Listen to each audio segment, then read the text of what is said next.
In the midst of the Great Depression in 1936, Cleveland, then the sixth largest city in the United States, was a bustling hub of activity. The city had positioned itself as the city of conventions, luring travelers to its downtown area with a newly constructed Union train station, an array of elegant hotels nearby, and a state-of-the-art public auditorium. For the second time in a dozen years, Cleveland played host to the Republican National Convention, but the focal point of Ohio's summer was the Great Lakes Exposition, a celebration of Cleveland's centennial. This sprawling fair, spanning 135 acres across downtown Cleveland and the shores of Lake Erie, showcased local businesses like Higbee's Department Store, Standard Oil, founded by John D. Rockefeller in Cleveland in 1870, and General Electric, which proudly presented its innovative fluorescent lights. However, it also brought attention to a gruesome serial killer who had been active for nearly a year. The gruesome discovery occurred on June 5, 1936, when two truant schoolboys stumbled upon a pair of crumpled trousers beneath a tree on the city's east side. Within those pants was a man's severed head. Shortly thereafter, a nude, exsanguinated body was found near nearby railroad tracks, with decapitation as the cause of death. This marked the fourth dismembered body to surface in less than a year, prompting Cleveland police to acknowledge the presence of a serial killer in their midst. At the Great Lakes Exposition, a plaster cast of the victim's face and a detailed diagram of his tattoos were displayed. Despite attracting over 11 million visitors over 2 summers, no one could identify the man, who became known as the Tattooed Man and was one of at least a dozen victims in the series of torso murders plaguing northern Ohio and potentially beyond. This elusive killer acquired the moniker Mad Butcher of Kingsbury Run due to the majority of victims being discovered in that area, a description once given by Cleveland news reporter Frank Otwell as an unwholesome crooked gash that meanders carelessly through Cleveland's Lower East Side. The case confounded investigators, including the renowned lawman of the era, Eliot Ness. Over 1,500 individuals were interrogated in connection with the murders, and a shantytown was even incinerated in the pursuit of clues. Despite Ness's involvement, his career ultimately suffered, and the case officially remains unsolved to this day. Eliot Ness, renowned for his efforts in enforcing prohibition laws and battling gangsters like Al Capone in Chicago, arrived in Cleveland in 1934, where he was appointed public safety director due to his reputation as an untouchable law enforcement figure.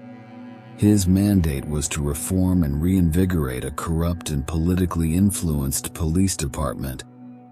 By the time Ness assumed his role, the Mad Butcher had already claimed 4 victims. The first 2, discovered in September 1935, had suffered decapitation, exsanguination, and had been meticulously washed. Their genitals were also removed. One victim remained unidentified, while the other was identified as Edward Andraschi. A year earlier, the lower half of a woman's torso, down to the knees, had washed ashore east of Cleveland, earning the epithet, the Lady of the Lake, as the Mad Butcher's first victim. The gruesome discoveries continued, with lead investigator Peter Merillo noticing parallels between the torso murders and other dismemberment cases in western Pennsylvania. This led to speculation that the killer might be traversing the railroads and concealing bodies in boxcars. Kingsbury Run in Cleveland boasted numerous railroad tracks. Dr. Samuel Gerber, the Cuyahoga County coroner, posited that the precision in dismembering the bodies hinted at potential medical training. Ness's focus eventually turned to Francis Sweeney, a doctor from a prominent Cleveland family with a cousin serving as a congressman. As public terror escalated, Ness detained Sweeney in a downtown hotel, subjecting him to weeks of questioning, including a polygraph test. While Ness harbored suspicions, he could never bring Sweeney to trial. For years, Ness received taunting postcards from Sweeney. The Mad Butcher of Kingsbury Run continued his reign of terror until August 16, 1938, when the 11th and 12th victims were discovered in a location visible from Ness's office on the lakefront. 2 days later, Cleveland police conducted sweeping arrests in Kingsbury Run, resulting in the destruction of shantytowns. Although Ness faced severe criticism for these actions, the murders ceased. Towards the end of 1938, the Cleveland police received a letter supposedly from the killer, stating, "You can rest easy now. I have come out to sunny California for the winter." The letter claimed responsibility for another murder, with the alleged burial site mentioned in Los Angeles. However, no body was ever recovered. Frank Dolezal, a bricklayer who had resided with Flo Polillo, the third victim, and was acquainted with Andrashi and Rose Wallace, the only identified victims, became the sole individual arrested in connection with the Torso murders. He initially confessed to Polillo's murder, but later recanted. Dolezal died in custody, officially ruled as a suicide, though suspicion lingers around his death.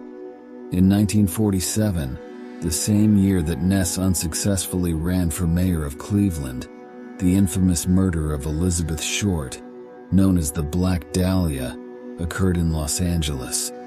Short's body was cut in half, her intestines removed, and she was exsanguinated, bearing eerie resemblances to the Torso murders.